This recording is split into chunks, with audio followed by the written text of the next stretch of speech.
গিয়ে আল্লাহর নবীগণ গিয়েছে ওকুলু খিত্তাতুন নাগফির লাকুম খাতায়াকুম, নাক কপাল ঘষি ঘষি যাও, বলে আল্লাহ আমরা গুনাহ করেছি, পাপ করেছি, আমাদের গুনাহ মাফ করো, তখন তোমাদের গুনাহ মাফ হবে।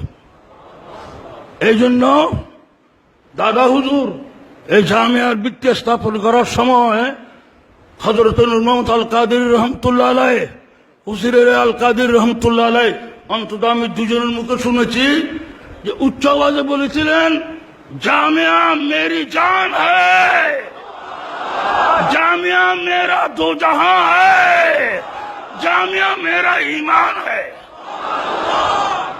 জামিয়ার উপর আক্রমণ করো তো নিজের ঈমানের উপর আক্রমণ করা, আক্রমণকারীকে সাহায্য করা মানে ঈমানের উপর, তার ঈমানের উপর আক্রমণ করা, তাদেরকে সিলেক্ট করে দেওয়া, সহজ করে দেওয়া। হ্যাঁ, সে কি করলো? তার ঈমানের উপর আক্রমণ করলো। তো হযরত আমার কথা এখানে শেষ। কিয়ামত